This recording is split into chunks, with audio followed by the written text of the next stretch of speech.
All right, thank you, everyone. I'd like to call the Parks and Environmental Matters Committee to order for July 6, 2022. Madam Clerk, can you please call the roll? Alderman Pacoro. Present. Alderwoman Tyus. Vice Chair Boyd. Present. Alderman Todd. Present. Alderwoman Clark Hubbard.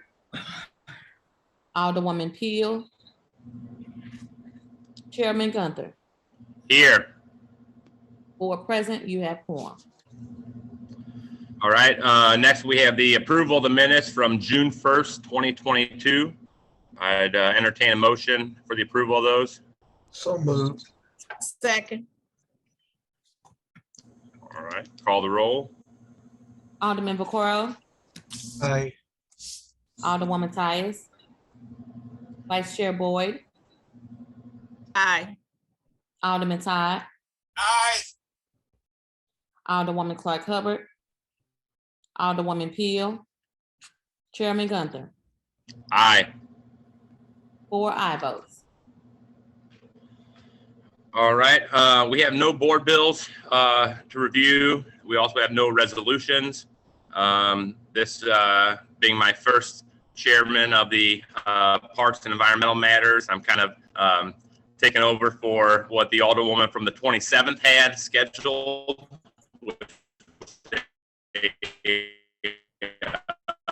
Discussion from project. So I'll go ahead. The first item on the agenda is the Steinberg Project, and I believe we have Cordell Whitlock here to speak on that. So I guess Cordell, if you'd like to take it away with the review of the Steinberg Project, we'll start there. Thank you.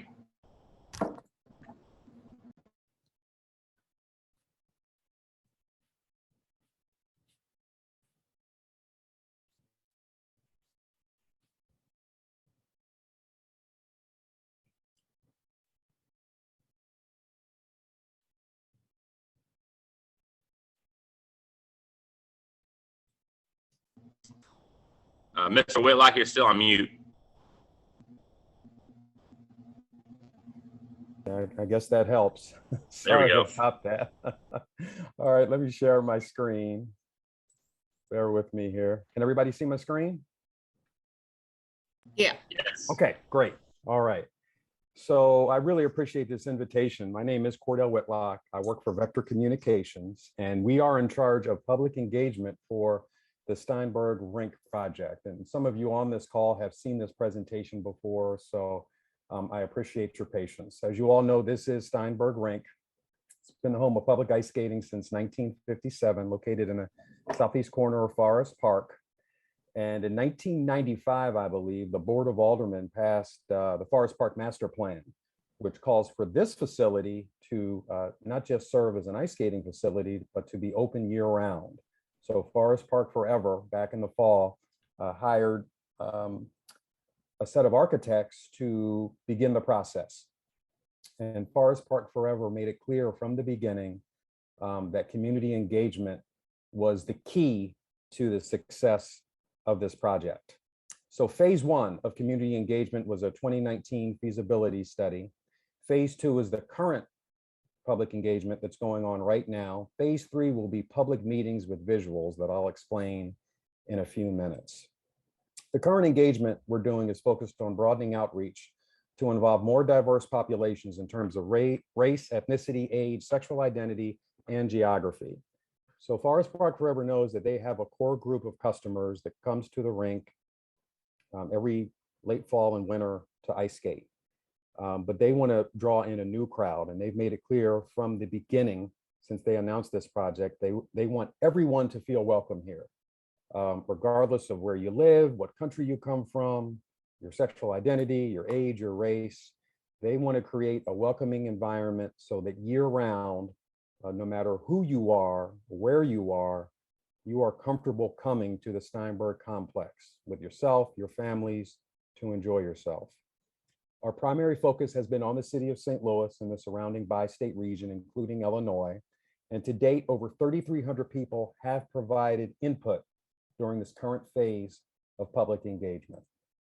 So how have we gotten the word out? We've done 38 presentations. Now, unfortunately, due to COVID, a lot of these presentations have been virtual, just like this, but we were able to go to a few community events, Better Family Life's Kwanzaa event.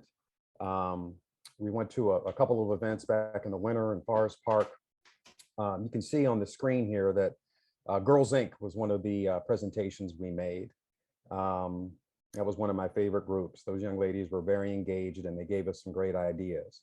This entire process started back in October or November with 15 individual stakeholder interviews. Alderwoman Boyd was kind enough to participate in that. And from there, we expanded to groups, organizations. This is just a sampling of the folks we've talked with over the past several months.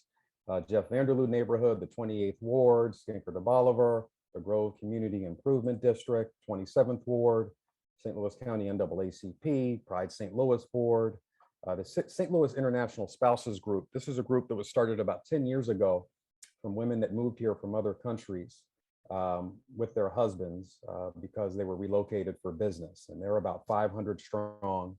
And we made a presentation to them. We actually had a couple of their representatives come down to the rink. So we really tried to hit as many different groups as possible to get the word out about this project. So the main means of collecting information regarding what people want to see at Steinberg, we started with an open comment form back in December, where we basically said, what do you want to see at Steinberg? And people would fill in their choices. Based on that, we came up with this, what we call an activity preference survey. This was based on the responses we got from the open comments. Beer garden, climbing wall, event festivals, outdoor market. And what I would do is during Zoom sessions like this, I would put a link in so people could actually fill this out while I was talking, but you can also log onto the Forest Park Forever Steinberg website to fill this out. And that's how we got the bulk of our responses. And this is still active if people want to leave comments. What were the most popular responses? Some of the things that we've been hearing throughout this process. What do people want to see year-round at Steinberg Rink? Events, festivals, outdoor markets, live music, concerts, performing arts, roller skating, lawn and outdoor games, and movie nights. How have we gotten the word out?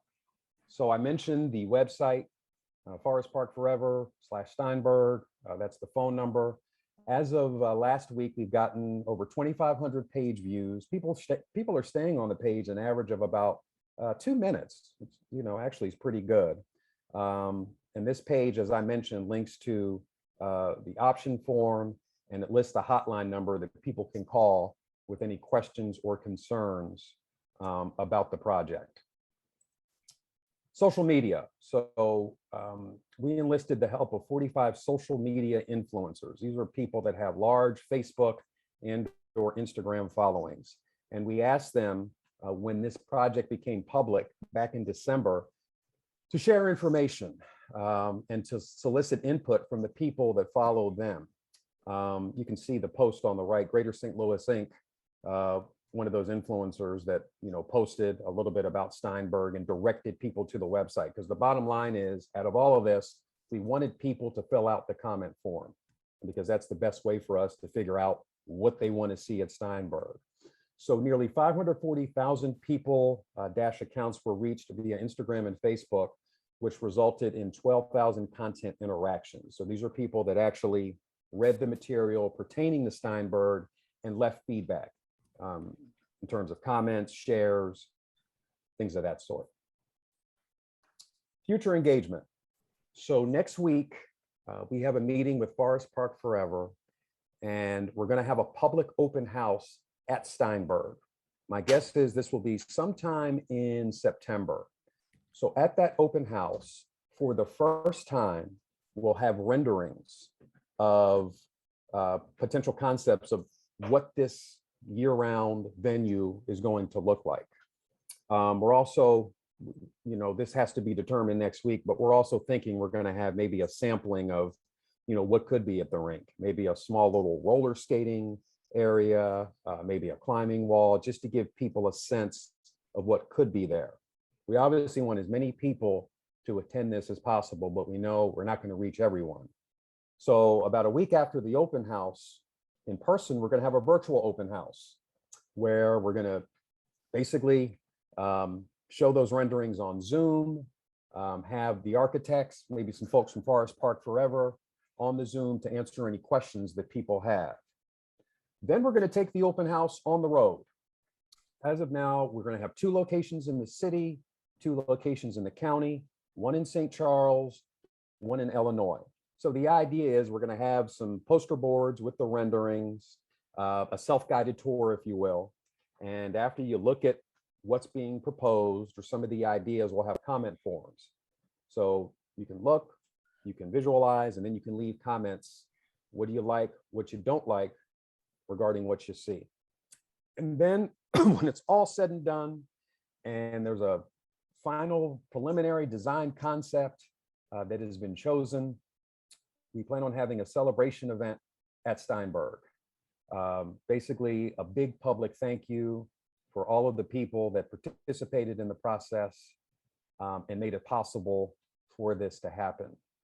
And in terms of my asks for the board, please visit our project website, the one that I just referred to. Post any Steinberg Project related information on your websites and social media pages. At this point, the most important thing that you can do to help is when we get the date for that open house, the in-person one, is please spread the word among your constituents. As I've said all along during this process, what we don't want is come November or December when the preliminary design concept is unveiled, what we don't want is a bunch of people saying, we didn't know anything about this. We didn't know what was going on, which is why we have tried to cover as many groups as possible with the feeling that I'm one person, but organizations like yours, you're the tentacles in the community. You're the influencers. You're the ones that can help us spread the word. Also offer input on programming and activities at Steinberg. As I mentioned, you can still visit that website, fill out the option comment forms. You can call the hotline with any questions or concerns you have. And then Alderwoman Boyd has my contact info. If there are any organizations we need to add to the database that need to be looped in on dates like the public open house or developments at Steinberg, please forward those to us. That's about it. I know I've given you all a lot of information. And as I mentioned, the most important thing right now is once we get the date for the public open house, which I'm hoping after next week's meeting that will be set, we just need to spread the word, because we want Steinberg to be mobbed that day with folks from across the area so they can see for themselves the direction this project is going. And I'll be happy to entertain any questions that you have. All right, thank you, Mr. Whitlock. I guess the first thing I want to just ask is, can you make sure that you send that presentation over to our clerk so that the clerk can share with the members of this board? So we'll have kind of the details of your presentation to share as well. Yes, sir. Okay. All right, with that, we'll go through questions from the committee. I guess, let's see, do we start with Alderman Vaccaro? I have no questions. Okay, thank you. I guess Vice Chairman Boyd. I have no questions. I just have a comment, Mr. Chair. Cordell, thank you all and Vector for doing this. I just think that we really need to promote it for people to put their input into it, because we don't want people coming back later and saying we didn't know anything about it. So I'm glad the chair said send that presentation so we as the older people can push that information out for you guys also. Okay, Alderman Todd, do you have any questions? No, thank you very much, Mr. Chair. And I guess that was me. I don't see Alderman or Alderwoman Clark Hubbard or Beadle on here yet.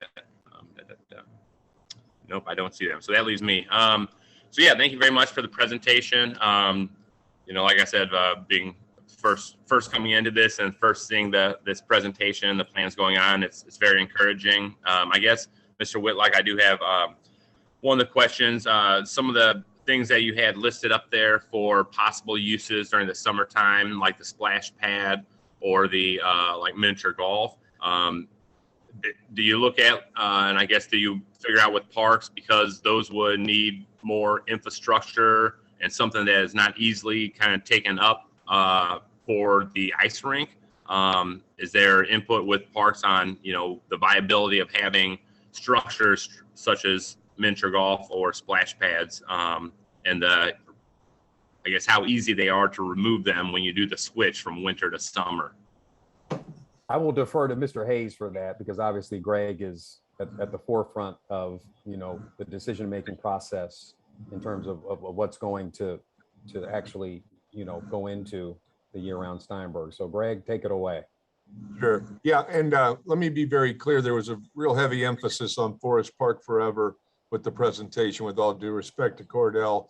Let me be very clear that this is a privately funded project that Kim Hagley and I, everything is vetted through us, and we work closely with Leslie Hoforth and her team at Forest Park Forever. So even though it's privately funded, it's a city amenity in a city park.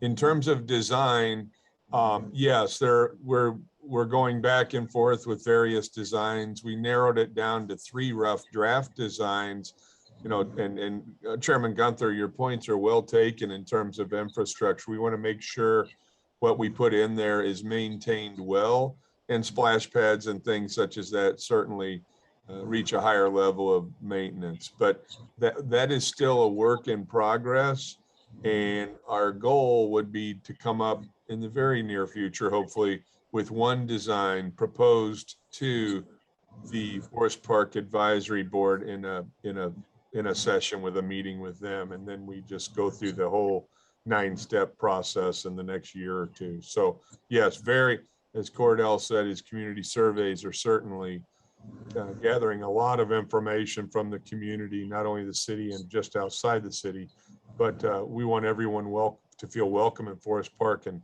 what better way to do it than to turn Steinberg into a 12-month facility. So I appreciate it.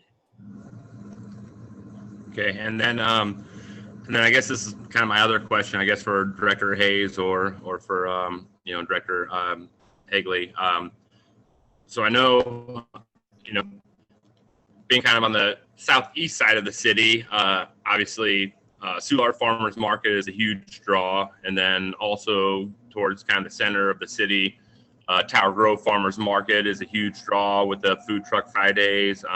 They have concerts during their markets. They have movie nights. They have some of those things that were kind of on that list as potential uses for Forest Park. So the question is, are you aware, and this is just because my own ignorance of not knowing, is there on the far west side of the city a regular weekly market or concert sort of happenings? And would the Forest Park kind of fill that role of having that weekly market concerts, movie nights sort of events as well? Is there anything like that out there now? I can address that, and Kim can correct me if I'm missing anything. The Art Museum does movie nights, as you probably know, Chairman, excuse me. In terms of a formal market, such as an established market, such as Soulard Farmers Market, those would pop up in terms of pop-up events or permitted events, but a mainstay farmers market has not been established to my knowledge. We would, of course, do anything we can at Steinberg to make it the most desirable location from essentially April through October, non-ice skating season. So not to my knowledge, but Kim, am I incorrect on any? We're open to any ideas, Chairman. Kim, anything come to mind? No, I know the individual neighborhoods like yours, Alderman, or Chairman, you have the concerts in Benton Park, and a lot of the neighborhoods are doing their own thing.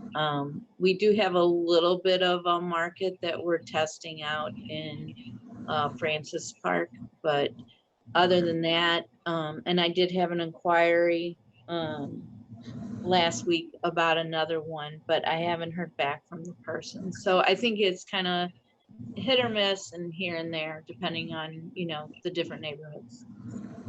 Okay, wonderful. And I, not to.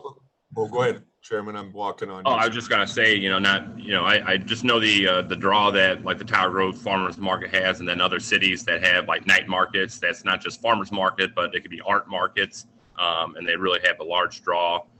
So I think that's a great idea. Go ahead, Director Hayes.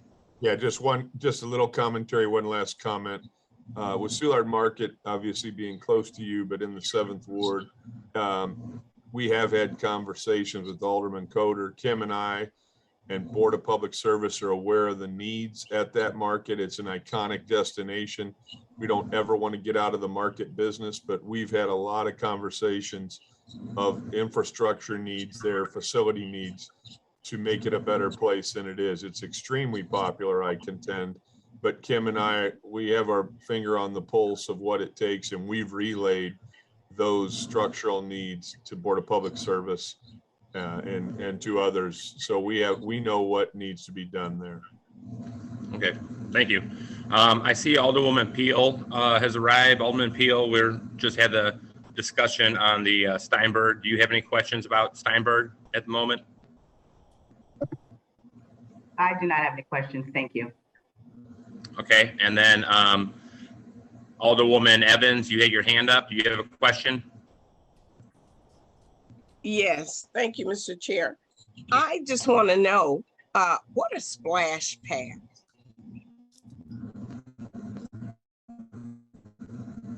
So a splash pad is basically water that comes out of the ground, or a fountain type structure.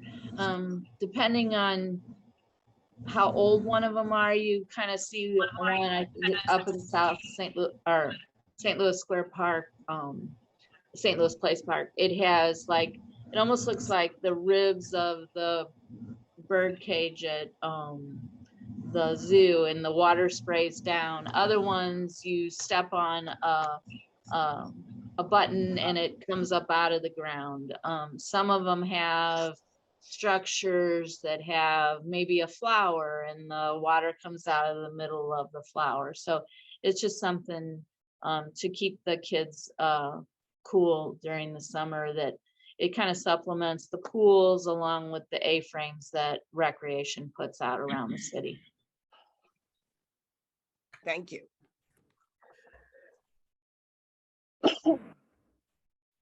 Okay, I guess if there are any other questions from members of the committee, you can raise your hand now. Otherwise, Mr. Whitlock, we appreciate you coming in and giving a presentation. I imagine that when you send that presentation around, that it will have your contact information on there as well. So if there are any direct questions from the members of the committee, we will have your contact information with that, I believe. So, All right. all right. Seeing no other questions, I appreciate you being here, Mr. Whitlock. My pleasure. Thanks for your time. Thank you. Thanks. All right. The second item for discussion, I believe I'm going to hand this over to the vice chair because I'm not familiar with it. So we have, it says Forest Park Advisory Board appointments. So Madam Vice Chair, would you like to handle this one? Thank you, Mr. Chair. All right, thank you. And thank you for being so gracious to complete our agenda from picking up. So I appreciate that. The vetting of the Forest Park Advisory Board appointments, two members that are not aware, the normal process is a letter has to come from the administration, from the mayor's office. It goes to the clerk, and then it is presented to the Board of Aldermen, and then they send it to a committee. And after that, then it comes back to the Parks Committee, and then that's when we ask people that have been recommended to us questions in regards to them sitting on the board. You know, why do they feel they'd be a good candidate? How they would benefit Forest Park forever and the whole 9 yards. And then once we vote on it, then it goes back to, and Joe Corey might correct me if I'm wrong. It goes back to the Board of Aldermen, then it's approved. Am I right, Joe? I think the only thing, I think once we approve it, we just go back and say, this is what we approved. I don't think that it goes They back. have to vote on it. I don't think so. I think it just goes Okay. back. I just That's wanted to just make sure. I know different ones are different ways, but I believe once it's sent to committee, you know what? No, we do vote on it. I'm sorry.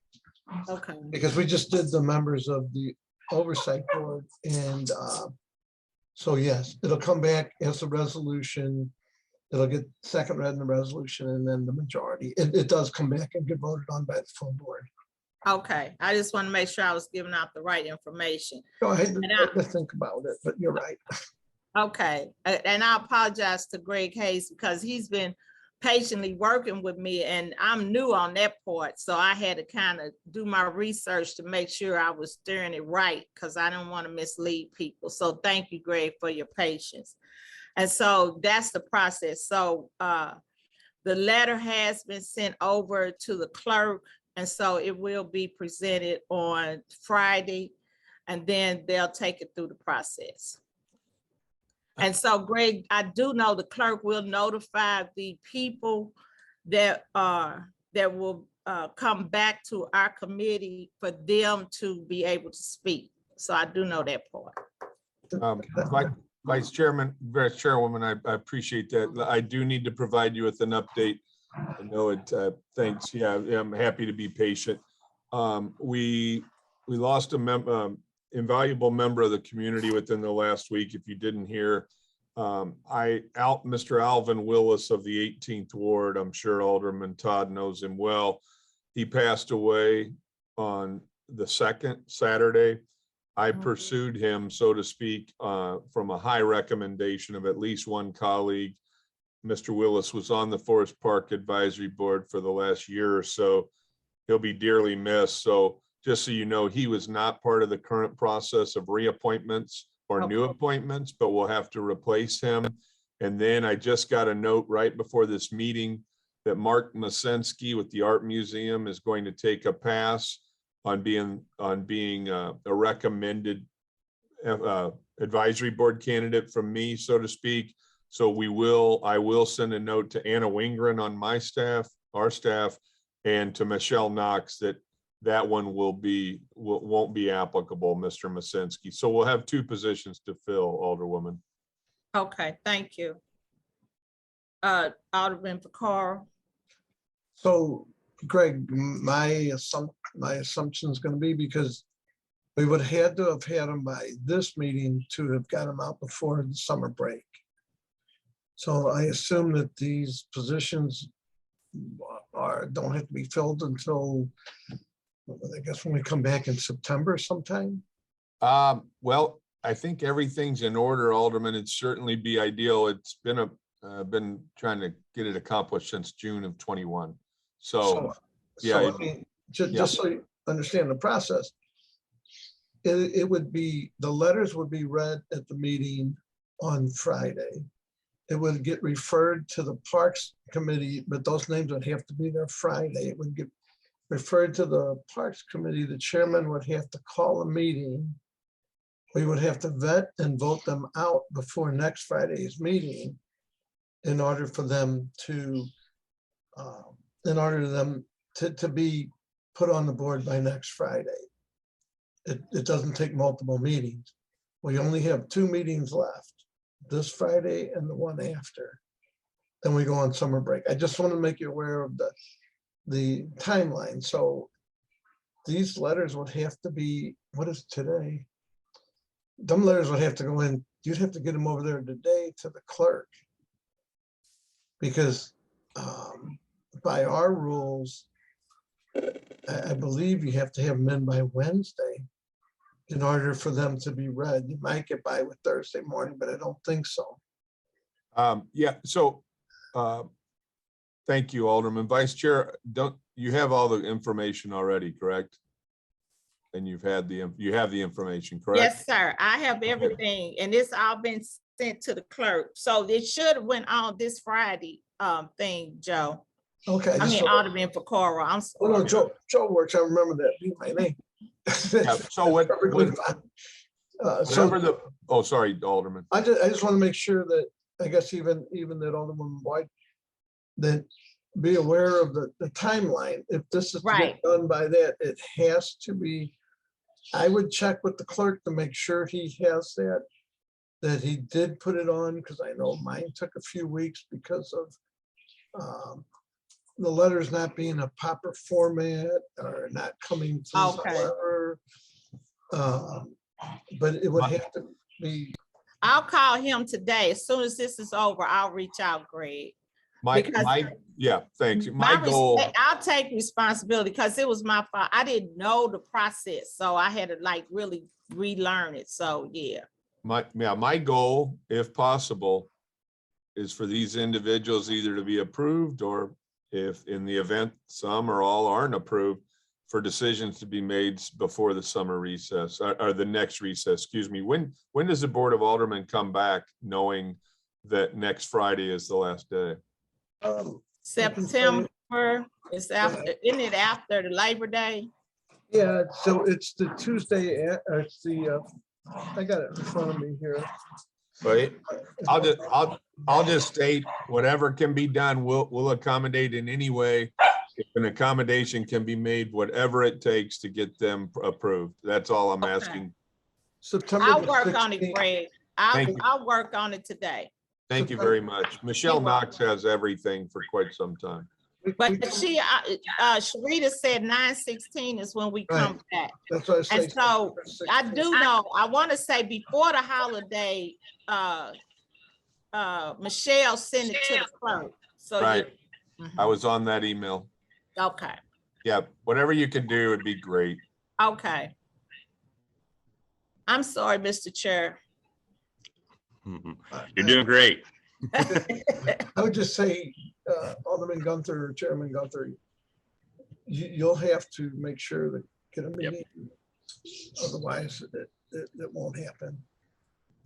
Yeah, and Director Hayes, so you said that there's 2 openings. So how many names will we be looking at? And I keep saying how much I know this, Chairman. I'd have to check with Anna. I can get a quick answer when we're on the Zoom, but the passing of Mr. Willis and Mr. Masinski bowing out are separate issues, but I believe if we take Masinski out, it may be 7, but I'll double check with Anna and send you a note. I'll send it to you and Chair and Vice Chair Boyd. Wonderful. Okay. So you want me to go with the next one, Mr. Chair? Yeah, why don't you? Okay. I will have some questions though. Okay. Okay, this is Greg Hayes and Alan and our favorite conversation. Forestry and the parks piece. It's more so forestry, and Alan, I think I'm his second wife because we talk pretty regularly. So it's like an ongoing conversation with him and I.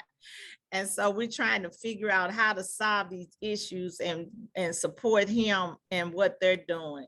So it says on here, procedures and schedules for collecting debris, grass, and tree cutting.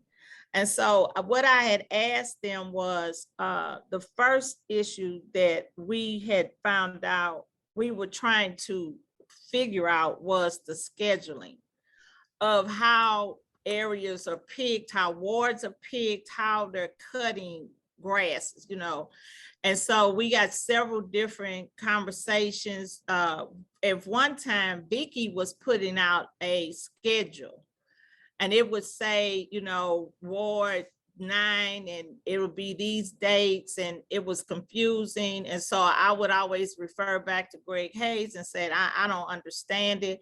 And then they came back when they said, okay, we came up with something different. So then they were trying to do it where they would do the wards. They would say, okay, we would do the 18th ward for this month. That's what we will work. Well, that didn't work out too good either, because their challenge has been staffing. That has been the biggest challenge with forestry. And so now we're asking, you know, have we come up with some type of schedule to clarify how we can simplify this as much as possible for the city as a whole? Because it was a time where people were like, well, one side of the city is not being cut and the other, but now it's the city as a whole because they're so challenged with staffing. So Alan probably will want to speak on that. Thank you, Alderwoman Boyd. Yeah, so we started out the year, we're gonna cut vacant buildings and vacant lots together. So we started out for the first 3 weeks cutting vacant building, vacant lots in a central district all at one time. We soon realized that we weren't going to have the proper staffing that we needed to kind of get through that completion. And we were cutting not only the grass, but we were cutting brush as well. When I talk about brush, I mean large, woody vegetation, and like most of it, like in a lot of these backyards that were trees, brush that can grow up to like 6 inches. We were cutting everything, but again, we realized we didn't have enough staffing, so now we're just out there cutting grass. We will continue to cut brush, but it won't be until this fall. We switched to districts, and I did send out a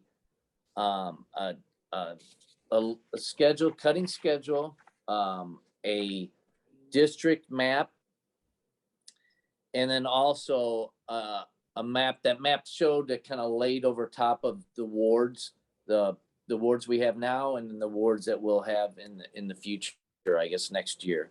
So all that was sent to the alderman. I think I sent it to Terry Kennedy, and then he sent it on to all the aldermen. So if you need that, I can resend that out. We do send out a cut list, cut schedule weekly. We try to do that every Tuesday. When we get the information back from the crews, we'll send that out. And on the cut schedule, it has scheduled date and completed date. So the scheduled date, like I'm gonna look down here on District 6 will be, our District 7 will be July 12th. So that's when we propose we're going to be going into that ward on July 12th. And when we get finished with that, we'll put, when it's completed, say it takes us a week, so it'll be July 21st, it'll be completed. And then we'll switch the scheduled date to the next scheduled date. District 1, we've completed District 1, 5/11/2022. And we're scheduled to be back in District 1, 8/11/2022. And that's on vacant building, vacant lots, or vacant lots. Sorry, kind of jumping around a little bit here. We were cutting vacant buildings, vacant lots all together, but we pulled them apart again because our building crews were holding back our vacant lots. So our lot crews cut with ag tractors, so they can move through lots a lot quicker. The difference between a vacant lot and a vacant building is there's a vacant building on the parcel. A vacant lot has no building. It's just a complete open lot. So we pulled those crews apart. That way the vacant lot crews can move a little faster. So it does get a little confusing because we have the vacant building crews cutting and vacant lot crews cutting at the same time. And they will be in different districts. We switched to district cutting. Again, we sent that out earlier this year. The reason we went to district cutting is that we tried to divide these districts up into where they had the same amount of vacant parcels. That way we could predict, our predictability would be a little bit better on when we're moving through the city. because some of our wards have a high vacancy rate of properties. So we could get stuck in those wards for 3 weeks, for a month. So we kind of try to divide it up. So it's just for ease of trying to schedule when we're moving throughout the city. Pam mentioned that we did have some hiring challenges, and we have our part-time staff as we speak. As of today, we have 21 individuals that work part-time. Those individuals usually come in mid-April, and they'll last through Halloween. Last year, we kept as many people on that wanted to work, and we worked them all throughout the winter cutting brush. Our full-time staff right now, as we said, is 34.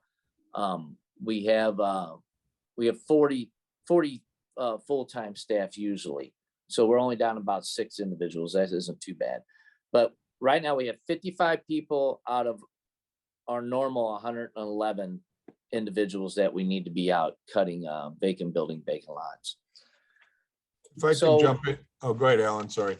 We're trying to shift gears here, and well, I guess staying on trying to hire more individuals. We're working with the probation and parole office, maybe seeing if we could get some of those individuals on to help us. The International Institute, we've had many job fairs out there. We did get a letter from personnel just the other day asking us to look at our prerequisites, and maybe we can lower them down so they could have more qualified applicants instead of striking out individuals for one reason or another. So that's what we're looking at for hiring. On the other side of the coin, we're looking at, we do have a contractor that's been helping us for years, and we up their amount of money that they have so they can up their staff. And then we also sent out an RFP a month ago, and we selected the only two companies that applied for that RFP. And right now we're working on those contracts, hoping to get that through ENA this, I guess that's next week, meeting that deadline to get those signatures on that. We will put out another RFP. We're asking our committee members now, and we'll set up another RFP and hopefully get more candidates, trying to get the word out there to get more contractors on. I did transfer some money. Hopefully that will go through as well out of our per performance employees. That would be our part-time employees, to pay for more of the contractual services. Yep. I know that was a lot of vacant buildings. I do want to hit on this. Vacant buildings right now, I think this is as of 6/28, we have 8,274 on our rotation. That includes public and private. And then we have lots, we have 14,084. So a grand total of 22,358. And that number kind of fluctuates daily as properties are sold and new properties are released to LRA throughout the year. Great. Yeah.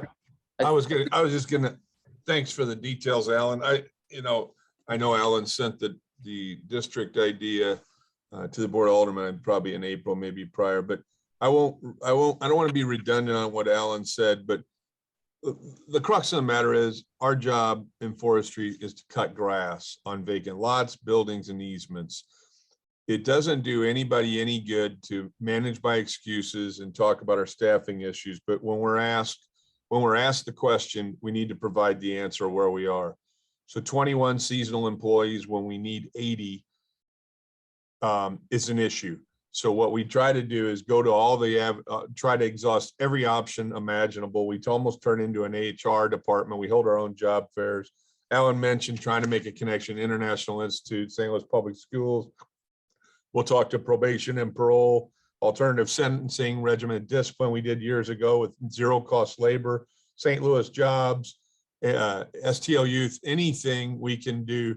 The other thing I want to note is you see our folks working, and if somebody on the call says they don't, I'd like to know about it. So would Alan.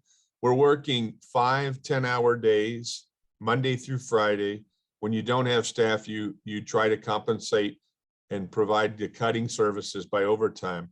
So we're working 5 10s and 8 on Saturday. And I approached Kim and Alan months ago, and they probably already thought it themselves. We're actually doing voluntary overtime on Sundays. So folks have lives, but some of these folks say, yeah, they want to do okay and make money for their family. So we actually have some folks working on Sundays. I don't have the specific numbers. We're doing everything in our power, but we want to know if there's some missing pieces that anybody in the community, in the city, is saying, I don't think you're doing this. But when we always needed about 80, and that's what we were budgeted for, we can deal with having 50 to 60 folks cutting grass. We could manage. When you're talking about 21, we're no different than Walmart. There's nobody working at the checkout lines, restaurants closing, can't get lifeguards. So we want to stay positive and do everything we can. And when we put out RFPs to get contractual services to fill in the gaps for lack of employees we can't get, we're doing that. And we had 2 proposals. We hired both of them. And that's what Alan's talking about. So we're making an effort, but if there's something missing, we sure want to know about it. Last thing I wanted to add is the vacant lots. We're looking at 2 to 3 rotations this year, and our vacant buildings, it will take us through about mid-October to complete 1 rotation on our vacant buildings as we sit with the labor we have right now. We're really hopeful that we get these other 2 contractors on, and maybe that will pick up the pace there and make some headway. But again, the vacant buildings are really difficult to cut because a lot of times there'll be there's fences, steps, rougher terrain, where a lot of that is cut with weed eaters. We'll try to get a couple walk behinds on there, but you have to be careful. Run over a battery or something like that, and then you lose a $8,000 machine. So it's just rough terrain out there. It's slow moving, and as we only cut every multiple months, it even slows us down even farther. As you know, cutting 6 to 8 foot grass is much more difficult than cutting 8-inch grass. So last comment for me, I'm interjecting. You've heard me say it, Ways and Means, and Alan as well. We're a 24 pay period. We're a 24-week operation, April through September minimum, 12 pay periods. You've heard me say for years, when we're close to fully staffed, we can do 2 rotations on buildings during that time frame, sometimes drip into the 3rd one. And on lots, we can do 6 or 7 rotations. Cut the staffing almost in at least more than half. We can do the math, but we're not going to do that. We're out there and trying the best we can to make sure we nail these. And with this weather, sounds morbid, but we're happy to see some burn down in the grass where it starts to go a little dormant. So maybe we can catch up some with this is the time of year that happens. Alderman Vacar, you had your hand up. I do. I have questions. And so, Alan, when you talk about these districts, because I know the 23rd Ward has little to no vacant lots. In fact, if we have 1 or 2, I'd be amazed, not vacant lots, but houses where you may have to cut. So what all is in the district the 23rd Ward is in? What all, in order to fit these in, I'm pretty sure the 16th Ward does not have a lot. My assumption is the 24th Ward doesn't have a lot. What's this district? I guess I didn't see the district map. I'd like to see the map and see how, if you said you pulled these into areas that in a district, in order to fit that in, I assume you'd have to really reach far away from, because like I say, I don't know that you have anything in 16, 24, 23. If you have one or two, I'd be surprised. Yeah, so out of the 11 districts that we have, 2 of them are in the south portion of the city, and 9 of them would be in the northern section. But I'll So- send that out. I can Okay, what's- send that to. What wards are in the district? The 23rd ward is in. So there's 2 south, 9 north. I understand that. There's a lot more grass to cut north than south. I get that. Sure. But I'm just curious when you're trying to fit in, I'd be curious in 23. What all is in the area? What wards did you have to put together to fit? District 10 would include Or district? wards 6, 8, 10, 14, 15, 16, 17, 18, 19, 23, 24, 26, 28. District 11 would include 7, 9, 11, 12, 13, 20, 25. So there's a lot of, some of these districts will have a little crossover too, it's not, we didn't just. So District 10 has the largest amount of wards with the Yes. least Yeah. amount of making grass cutting and stuff. So, District 10. So when you come into District 10, my one property that we might have in the 23rd ward, and I think there is only one, because most of the time we do them ourselves. Being that we're thrown in with 1, 2, 3, 4, 5, 6, like 8 or 9 wards, it doesn't seem, it seems like it would take quite a bit of time to come to my one house that we might have. And I think we only have one if we have one. So when you come into that District 10, how long do you plan to be in the district? How long are you in that district? Oh.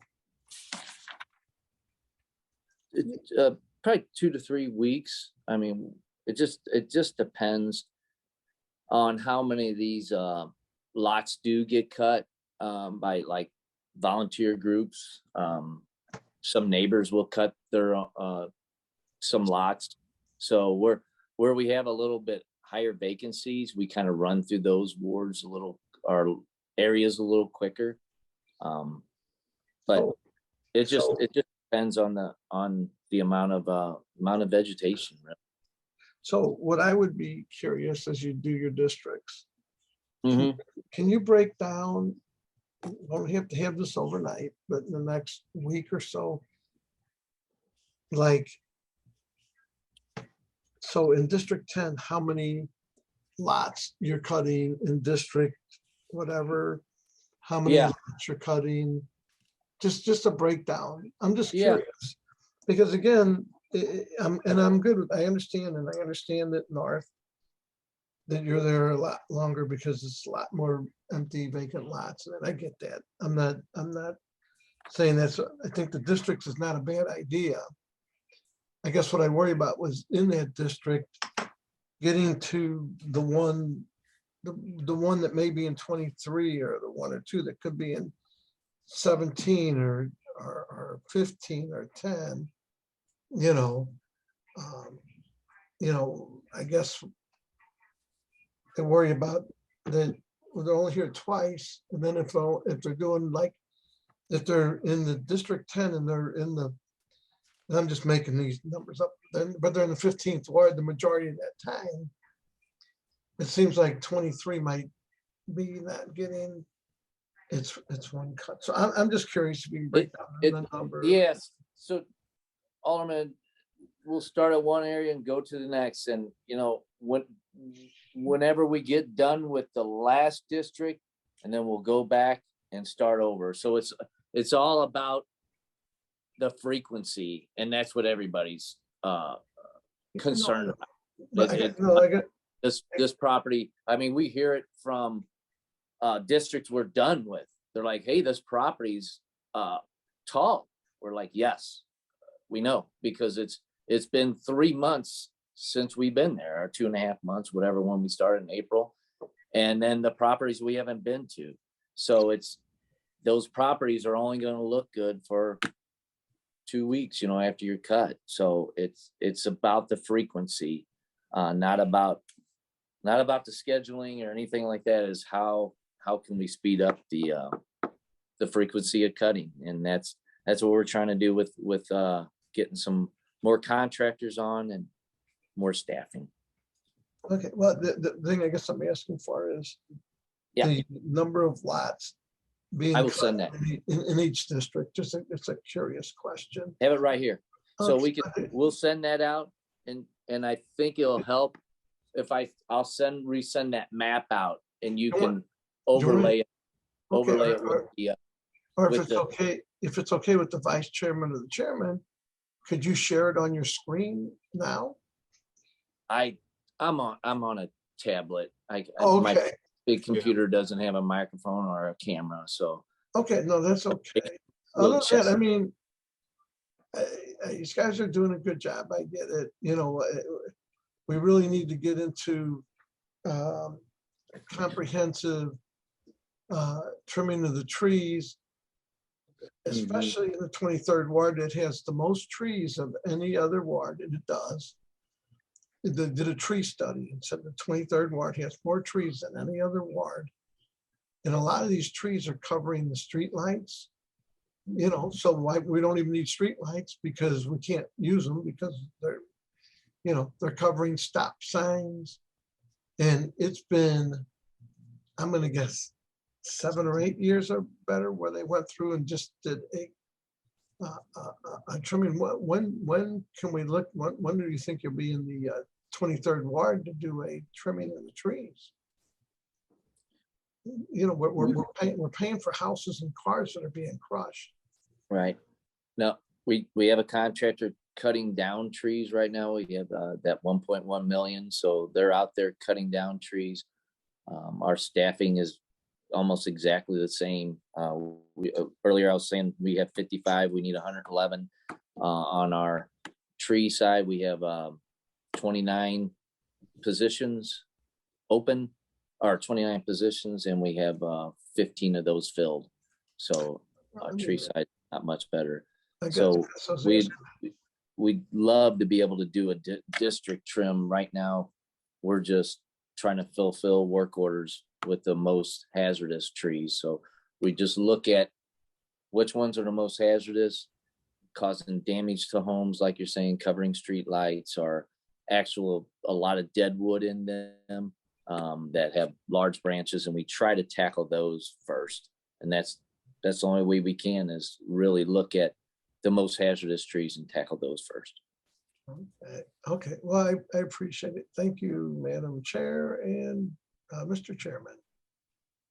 I have no further questions. Chairman, who would I send this to? These the maps and stuff. Who would be the individual I would send this to? I think if you send it to Mr. Clerk, he'll be able to get it out to everyone. Is there a name with that? Terry Kennedy, but it's Okay. Clerk at stlouis-mo.gov. Okay, it just says Clerk. All right, sorry. Yep. You can just CC me on it also, and I'll get it out to everyone. Okay, I know I can get it to you for sure. Yeah. Thank you. Okay, so the other thing the committee was asking about the procedures, and that was ironically, we had a community meeting last night, and that was a topic of conversation.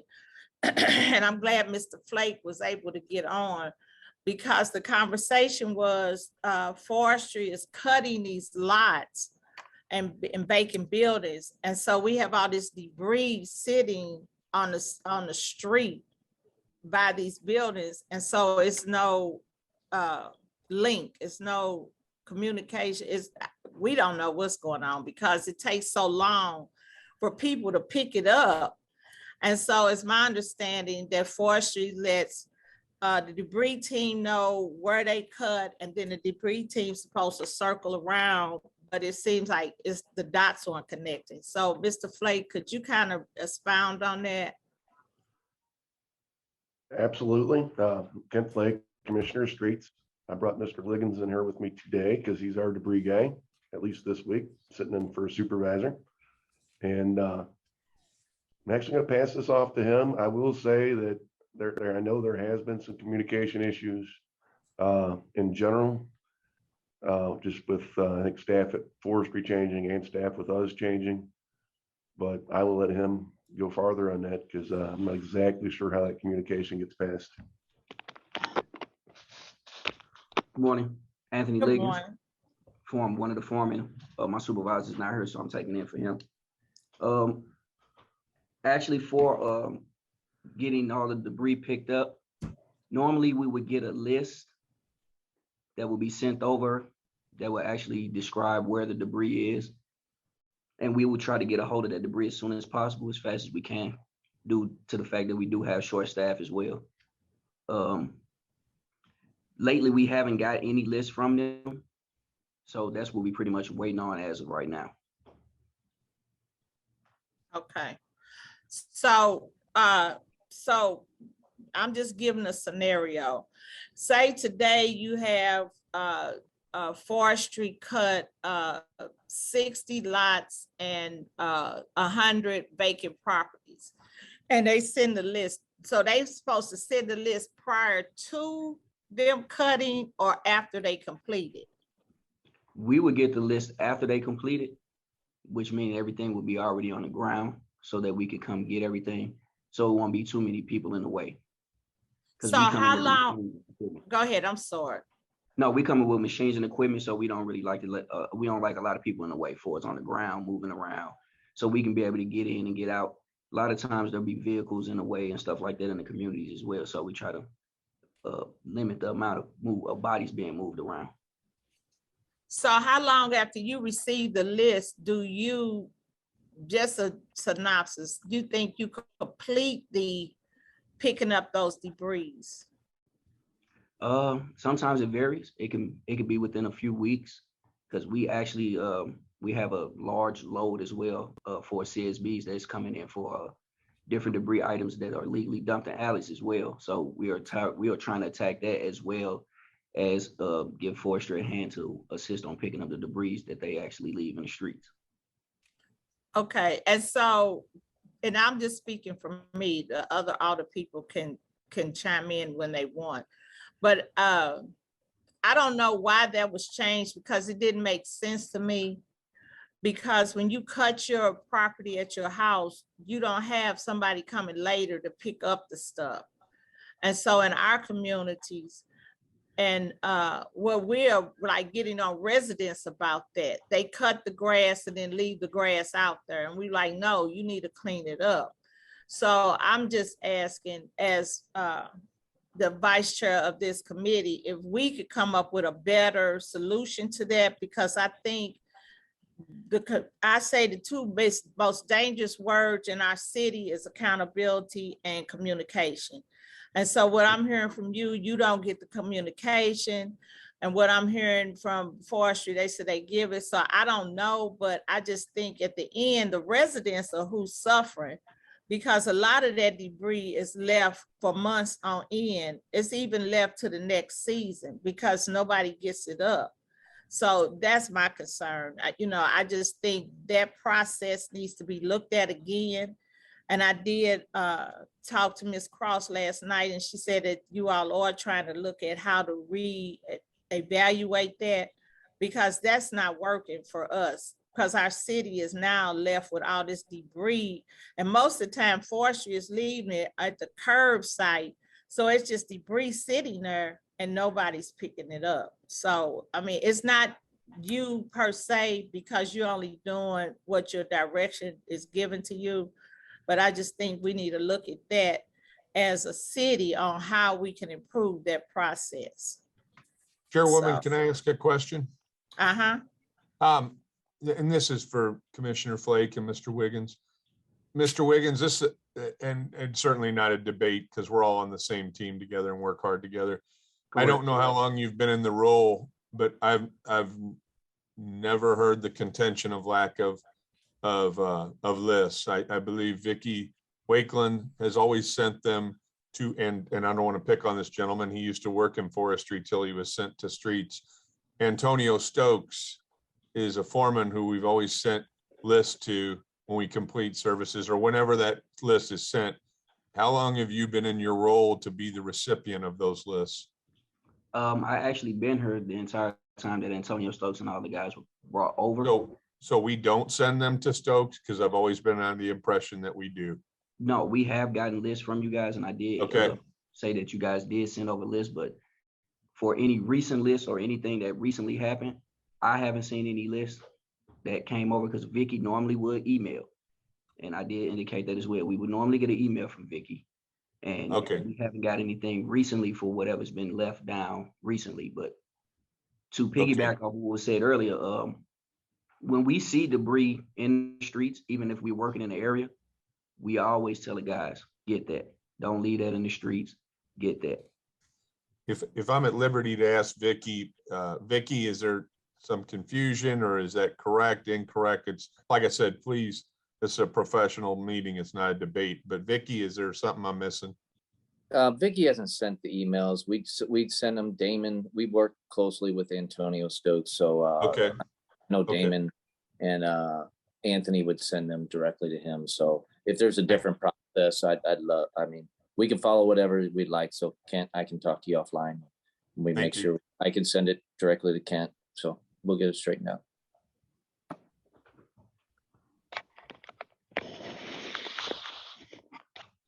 No, on our side, please keep sending them to Stokes.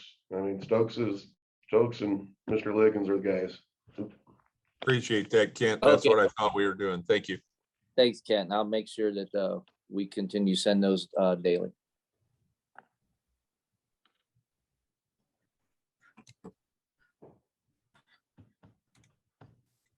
I'm sorry, Mr. Chair. Did anybody else have any questions for the streets or for forestry? Any member? Oh, Miss Evans, Alderwoman Evans, I see your hand is up. Yes. My hand kept doing a disappearing act. It would show and then it would disappear. I'm saying, okay, did I do that or did someone else do that? I don't know. But what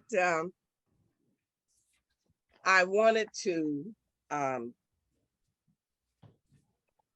know is that on Newstead, between Natural Bridge and St. Louis Avenue, we have those little curb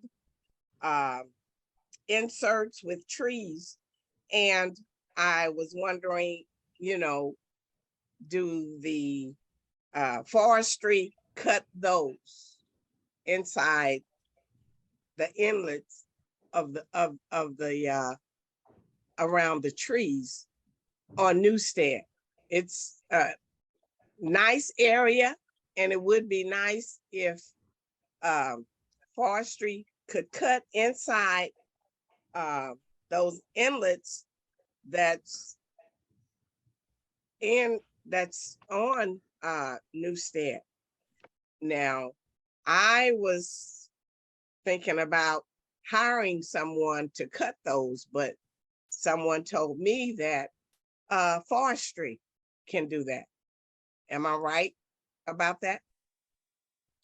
So the property owner is responsible for everything from the curb to the middle of the alley. So if it is a LRA property, then that would fall under forestry. If it is a business owner or a homeowner, that falls onto the business owner or the homeowner. Yep, correct. Alderwoman, the trees are our responsibility. The weeds and grass are their responsibility, meaning the property owner, just like in front of my front yard, between the sidewalk and the curb. It's known as a parkway or a tree lawn. That's my responsibility, not the city's. Okay. Well, when I guess you could say that grass cutting that belongs to the people, if it's not done, how do we, I mean, what's the next step? What do we do to get them to cut? We cite them. We send a letter to them, notice of violation. If it's LRA, of course, we're not going to send paperwork to LRA. We're just going to do it. But a private owner is responsible for their property, not the city. And then if they don't do it, we cut and bill. Okay, okay, the next step, how do we get someone, can we get someone to go out and look at it and see what should be done? Absolutely. Yes, I appreciate that. And that's on Newstead from St. Louis Avenue to Natural Bridge. Thank you, Alderwoman. You just answered the question I was about ready to ask of what those parameters are on Newstead. Thank you. Alan, Vicky will have somebody inspect that. Thank you. Okay, Mr. Chair Gunther.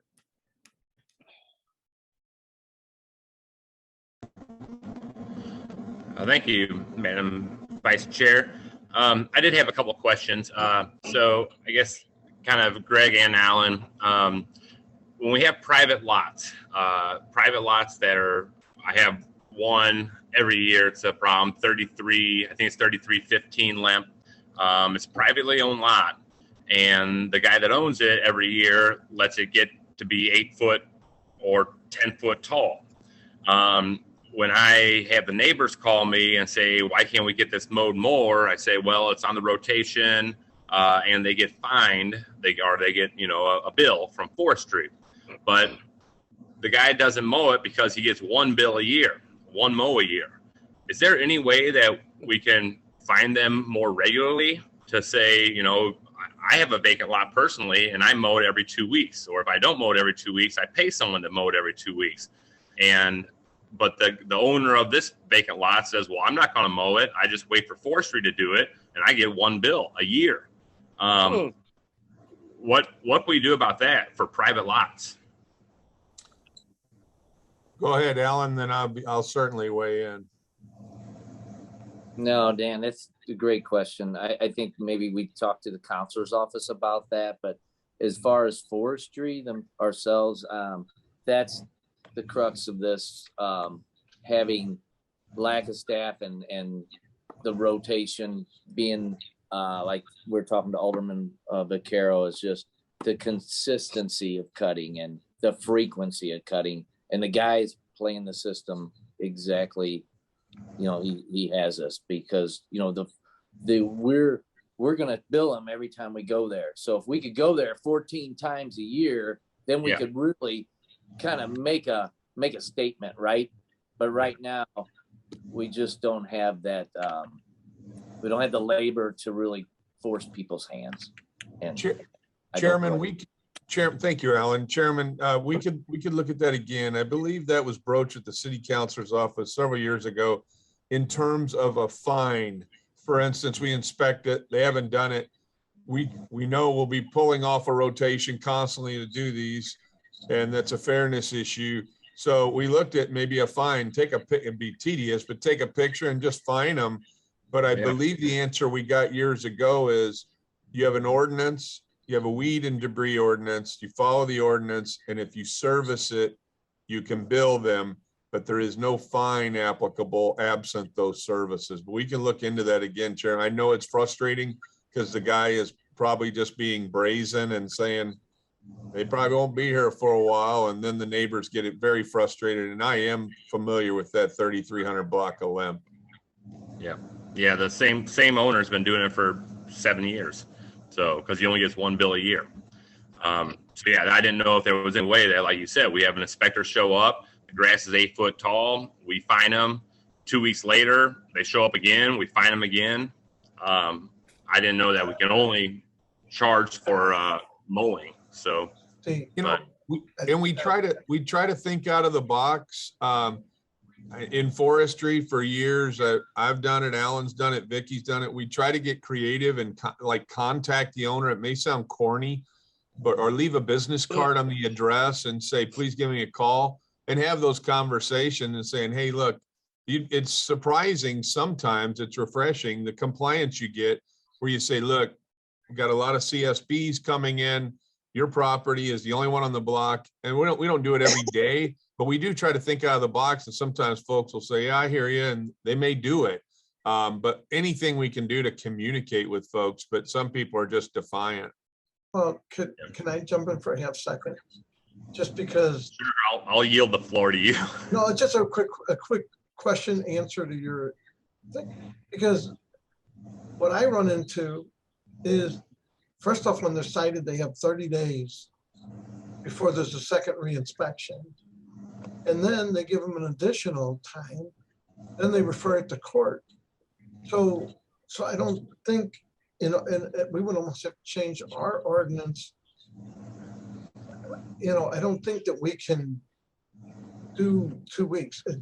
I wanted to jump in because I guess I'm looking for that same answer, but my understanding, you have 30 days to mitigate or fix the problem. Then if it's not fixed, then I believe they send them another letter. Then they send them a court date.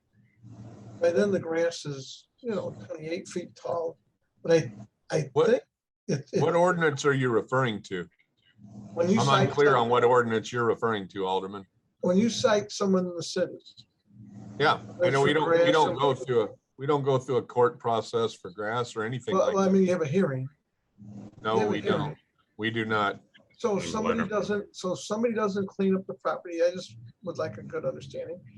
Because if somebody doesn't clean up a property, whether it's debris or whatever, they get cited for that. That's correct. Okay, If it's occupied, yes. okay. So at the end of that time, they give them 30 days to fix the problem, right? Alan, they don't get 30 days for grass, do they? No, not for grass. Right. 7 to 10 days we'll reinspect, but I Correct. think you're kind of talking about occupied debris is different than grass, a grass cutting citation. So I understand. So how long do you give them to cut the grass? 7 to 10 days, and we'll reinspect. Okay. And then we'll send it to the field. Okay, at the end of that 10 days, then what happens? Then we could legally go on their property and cut the grass. But what it does, it falls into our rotation. And so whenever we're in that ward, we will cut the grass. So you don't call them in for a hearing whatsoever? No, that was the debris, occupied debris. Okay. That's a process. So just so I understand, so 7, 10 days. And if they don't do anything, we don't do anything.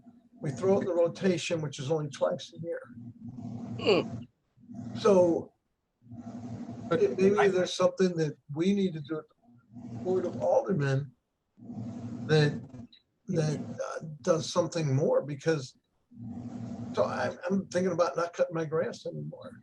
And I'm joking about that, but Alderman Vaccaro, if you'll yield the floor back to me, I think we're on the same page here. Right. No. We are. I just wanted to understand the process.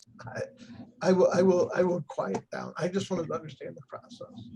All right. So then that second part of my question regarding that was, then I have the neighbors next door that say, well, I'll go ahead and mow it, but I want to be paid the same that forestry gets paid. So I know that you mentioned that you had 2 contractors that you've signed contracts with. So these are outside subcontracting your lots. But what are the holdups for allowing the neighbor next door to take possession, or not take possession, but take accountability to mow it, but then go through that same process that you would with a contractor about sending a bill? What's the holdup with that? Or I guess, is it a insurance thing, or kind of, you maybe say, how can we work on that? Chairman, other than the mow to own, which came through LRA years ago, where folks could mow an adjacent LRA property, I've talked to some folks over the years and they've asked, can I mow it? And I literally have said, you may want to check with your attorney and ask, but I'm not condoning that you mow a neighbor's grass if it's not city owned. So that I leave it up to them, but I don't know of any process where we can mimic ours and have them billed or have somebody paid they're on their own to do what they want. I mean, if my neighbor's grass is high, I have a discretionary decision. If they live in California or if they live 2 blocks away and they don't maintain it, I'm going to use my discretion if I want to mow their property or not. Gotcha.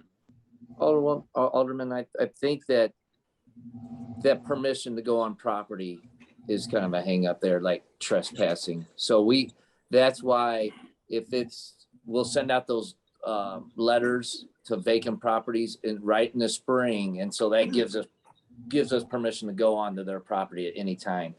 If Alderwoman Boyd sends me a property and she always says, hey, is this on rotation? I said, no, it's not. So that means we have to inspect, send that letter of violation, and then that gives us permission to go on that property. Gotcha. Okay. Legally. Yeah. Yeah, I didn't even think about trespassing. So those are great questions, Chairman, and we've been posed those before. Maybe not for a while, but makes sense to ask them. Well, I just have a lot of do-it-yourself people, so they just want it cleaned. So, okay, and then my final question, and this kind of also goes with Commissioner Flake a little bit. So everyone knows we've been having refuse problems. I have alleys that haven't had yard waste picked up in 6 to 8 weeks. So now yard waste is piling up all over. So I guess my question, is for Kent, because now we're going to need forestry to say, here's a big pile of yard debris and tree limbs and shrubs and everything that can no longer fit into the refuse bins because they're overflowing. Is there, besides CSB, are the streets department kind of actively, are they getting kind of requests from refuse when there's piles of limbs and trees piled up next to yard waste? Is that how that's working? Is refuse getting that, or is refuse giving the information to forestry, or how's that communication going? No, we get calls almost every day from refuse, either their bulk side, which is, or the couches, the mattresses, that stuff. And also the route foreman, when they run into any pile of debris that's more substantial than like a pickup truckload, they will contact us on those. Both, they have a method to do that through CSB. And if it's something that's really blocking an alley, they'll be in direct contact with us. Okay. All right. Yeah, because there's a lot of yard waste debris piling up right now. So, but okay, those are all my questions. Thank you, Madam Vice Chair. I'll let you continue. Thank you, Mr. Chair. The next one is Alderman Jesse Todd. Thank you, Madam Chair. And my first statement or question is, I have 4 neighborhood groups that would be willing to mow LRA and city-owned property. Is that possible, Alan, to get for them to get a simple contract they would be willing to cut it, trim it, and pick it up, and they would be low cost. And it would be, and so they do it right. And I told them already, if you ever get the contract, my position with any worker that you can't do the job, then you get fired. My position, because I've been, so that I told them that. So my question is it possible that instead of telling it to to those who are not qualified, to the big people, can it be tailored to the neighborhood needs and to the 18th ward needs and the citizens and taxpayers needs in the 18th ward? So this contractor, can they cut? I missed your first part of your statement. Contractor, the people I know, has the ability. Small contractors, they would be only in certain, like we had Academy Sherman Park area, the Fountain Park area, the Vanderbilt area, and the Covenant Blue area. They would come from these areas, neighborhood people with them. They only have, let's say if I was able to get some money where they would have a riding mower, a trimmer, some trimmers, and a crew.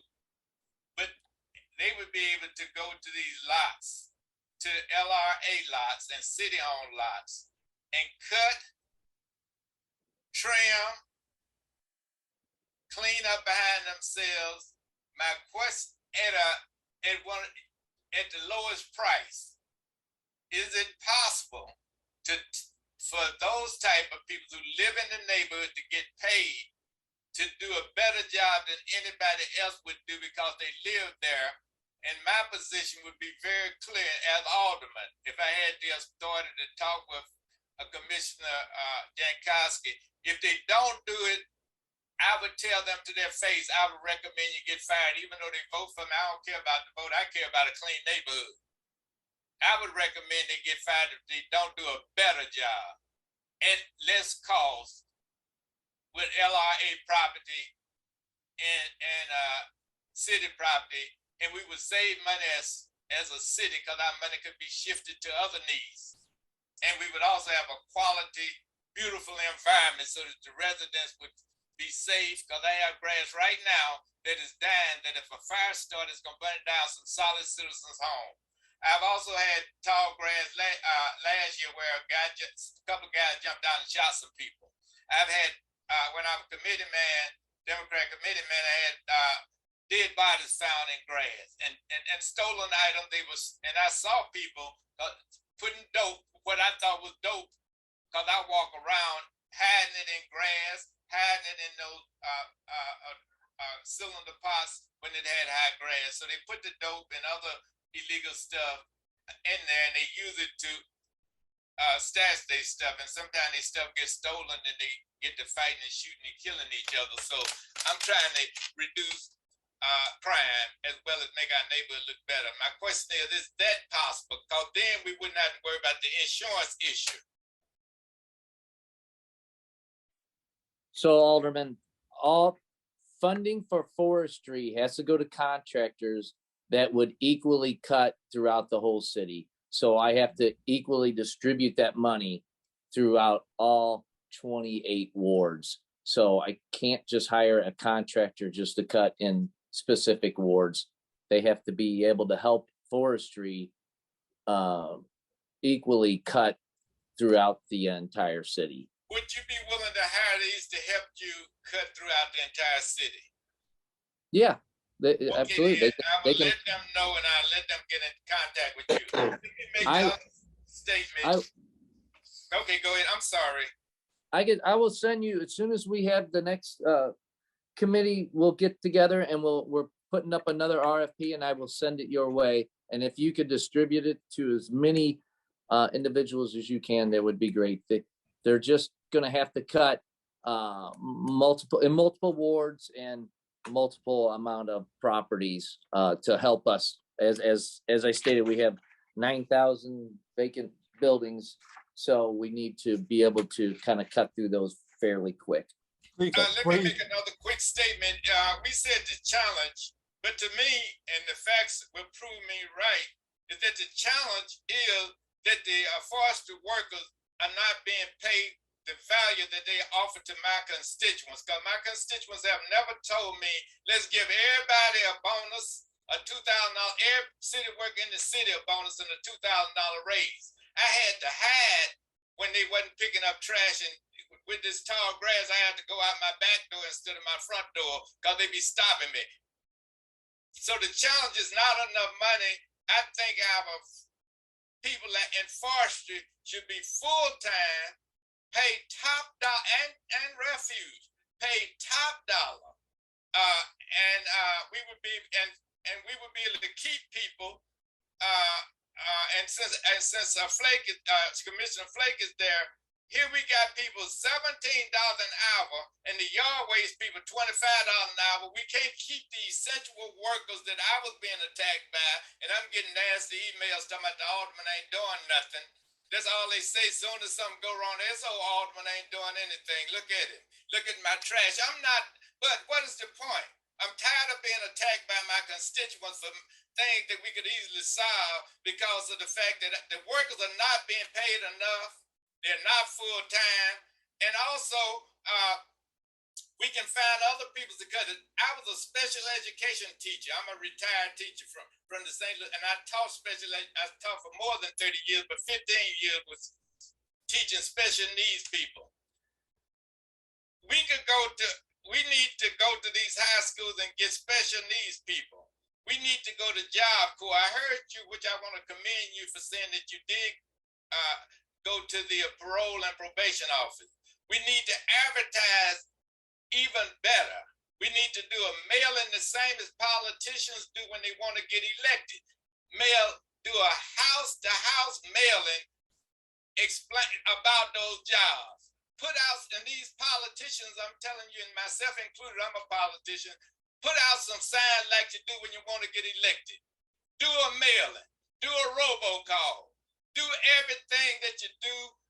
And I'm telling, the commissioner can do the same thing, civil service can do the same thing, and we need to change. Civil service didn't need to be changed, and I'll talk with my colleagues right here about changing it so that we can have it so that the citizens are served, not some kind of criteria where apparently the civil service is not working, because look at the trash can't be picked up, the yard and grass can't be trucked. I'm gonna stop after this, but then too, I was the 18th ward, and I'm gonna use my honorable friend in the 23rd ward said, I got trees that are dying on one block, and this is in the central west end of the city. They always talking about north of Del Mar. Let me tell you one thing, I got folks south of Del Mar that are not getting the services. For example, I have at least 7 dead trees, and Alan, no, I just sent him an email, so I'm not making this up. Didn't I, Alan? And 7 dead trees falling on my constituents in the central west end. So dying, falling on their property, falling on them. And so I hope nobody get killed. So I want all of so none of any of my constituents getting full service, even though I get attacked for representing the Central West End. I do represent them, and I'm gonna represent them the same as I do north of Del Mar. Everybody, every citizen who eat. Either somebody's paying taxes for them or they're paying taxes. So I'm gonna represent everybody. And I know some people north of Del Mar get on me talking about where we get all this good stuff. Well, I know that I drive through the alleys in the Central West End, and I know that I have a crater that's been there since I've been alderman. I've been asking about at the mouth of the alley. I just sent that to Commissioner Williams. Tearing up my Central West End people's cars. Some people gonna say, well, they can afford to pay for it. They shouldn't have to pay for it. They pay taxes too. So I'm gonna look after my Central West End people as well as my. Alderman Todd, and so we're on the forestry. So was that all you have for forestry? That's all I have for forestry. I want to say that all of my people, north and south of Del Mar, I have for forestry. I have tall grass north and south of Del Mar. If you think I'm kidding, drive through the alley between Del Mar and Washington, between Vanderbilt and Kings Highway, and you'll see dumping, you'll see tall grass, you'll see trees falling down the same as you do north of Del Mar. So that's why I don't like to get hung up on what side of Del Mar we're talking about, even though I like to get hung up on the fact that we're gonna have quality services for all our residents, and we have the ability to do that. But we have to place the people in the right positions to do the job and give priority to the people who are frontline workers, like forestry people. They need to be #1 paid higher than anybody else in the city. Well, thank you so much, and I appreciate that. And forestry appreciates it also. And I'm gonna fight for forestry and Allen to get the best workers and the highest paid. And I'm gonna give Allen a bonus if he gets. Thank you so much. I'm not gonna go for anybody getting a bonus, but Allen, if he go to get this stuff done. Oh, yes, I have, Greg. I'm gonna ask for a bonus for you too. Did anybody have anything for Alderman Todd? No, I don't have anything else. All right, thank you. I just want to say to Alderman Todd, I don't know if you're gonna be able to wipe that smile off Alan Jankowski's face, but thank you for the I'm comment. gonna put a big smile on that. Long as he cut that grass, I'm gonna be in there fighting for Alan. That's all he got to do. And I know he does the job. He's a hands-on person. He even came, he went down on Taylor and when he doesn't just send his crew out, he goes out there with them. Right. That's what I like about him. He's hands-on. Okay, thank you. Did anybody else have anything else? I love Alderman Todd. Thank you, Alderman Todd. Anybody else have anything else? Don't have your husband. It's not romantic. Right. Don't have your husband chasing me. I'm too old to run. Okay. Okay, I'll turn it back over to you, Mr. Chair. All right, thank you very much. Yeah, just to round up, Alan, I really do want to thank you. I know that, you have quite the challenge of, working understaffed. But I do want to thank you for your work with the neighborhood forestry team that we put together down in the 9th, and your help with teaching our neighbors how to prune the trees that are maybe blocking the street signs or blocking the sidewalks.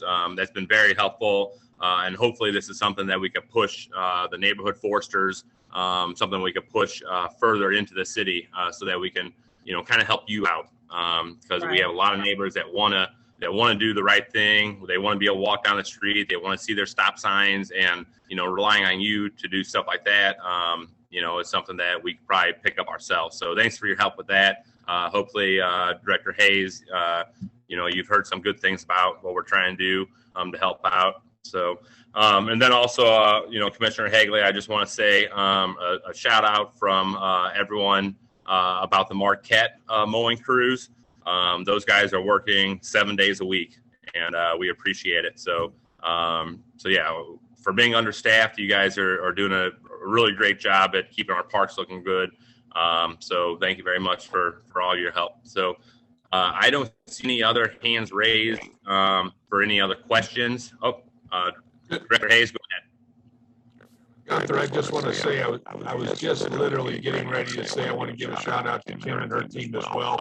Kim, we thought initially there was an email where there was discussion about parks being on this call per se on the agenda, but when we found out that was more of the issues we've discussed, Steinberg and forestry and debris, Kim still said, hey, I have it blocked. Can I join? And I hope it was okay. And I give her a shout out as well. She did join the call just in case.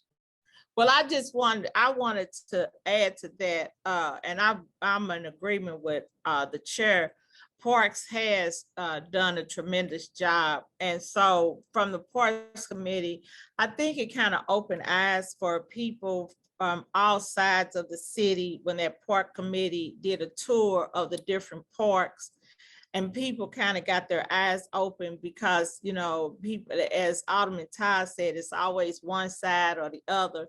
But we went to parks on both parts of the city. And so people saw things that they didn't even realize was going on in one part of the city that they thought was totally different. And then the other thing I want to speak on, Alderman Gunther, I have reached out to you, and I'll reach out to you again, because what some of the stuff that you're doing, and I always told you I admired the work that you did having community involved.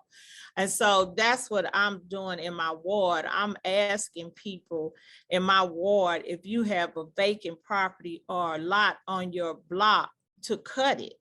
I was like, just cut it. I said, because if you're looking for them to come every 2 weeks, you're in a rude awakening. I said, so I'm trying to get people to kind of adopt their block as a block unit to say, okay, we're going to engulf this block so we can keep this up.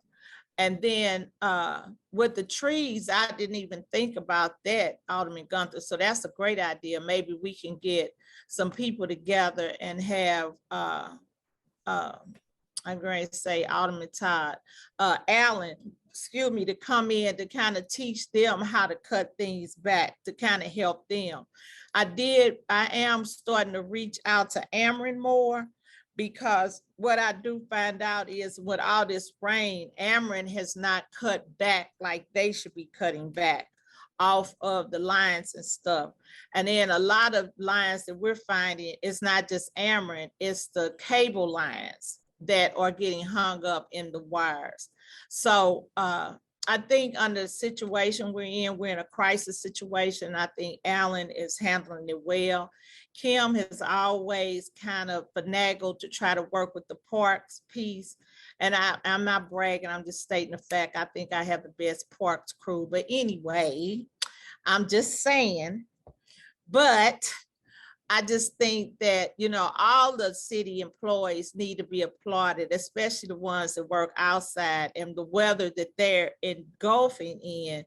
I try to carry cold water around, so at least I could give them a cold bottle of water, and I let them know I appreciate them. And so, you know, it's just the little things that make a difference when you have people that's out here trying to do the best that they can with what they're working with. So I applaud them. So does anybody, we had someone that sent me a suggestion, and I don't know how that will work. They were saying, we were talking about the bulk pickup and how hard it is. And I know Kent and them are having a struggle trying to get the bulk pickup. One thing people need to understand, if it's the time that for them to pick it up, it's the third Monday of the week or whatever, and they have that whole week to pick it up. And at a meeting last night, residents said that they said, bulk will come pick it up and somebody will put stuff out right after they pick it up. And so somebody said, well, can't they just put a big dumpster down there? Well, you know, a lot of times they don't even have enough sense, I'm sorry, to put the stuff in the dumpster, because we had dumpsters sitting and people had cut down logs and stuff. I said, well, put them in the dumpsters. At least then they can just move the whole dumpster. The log's still sitting there. So they were like, we waiting on somebody to come get it. Well, that's not how it works. So I just think as a city, we have to give and take on both ends. It's, you know, yeah, it's the city employees, they need to address the issues, but it's us as citizens need to take some responsibility and control of our communities, because that's the only way we're going to win this fight. We got to fight for our communities one-on-one. So if we do it a block at a time, I think it'll make a big difference. And so I thank you all for coming, and thank you, Mr. Chair, for allowing us to finish out our projects. Absolutely. Yep. Thank you, everyone. And I guess we'll go to any announcements. Yes. Alderman Todd, your hand's still up. Do you have an announcement, or is that from before? No, I forgot to put it down, Mr. Chairman. Okay, no problem. I guess we are going to have to meet next week. I guess since I am new to the chairmanship here, is it, I guess, Ms. Vice Chair, is it normal to 9 a.m. or is there a possibility to push that back a little bit, maybe to 10 a.m. next week? I'm sorry, you're on mute. Usually Yep. the clerk sets the time because he's trying to work it with other meetings. So I don't know what slot is open. That's where we work at. Yeah. All right. Well, as soon as I see that letter from Director Hayes, then I'll work with the clerk and we'll set a meeting for next week. So we'll discuss that on Friday. Okay. Excuse members. I will excuse the Alderwoman Tyus and Alderwoman Clark Hubbard. And I guess after that, I will take a motion to adjourn. Oh, moved. Second. All in favor? Aye. Aye. All right. Thank you, everyone. Appreciate it. Thanks, everyone, for your time. Appreciate it.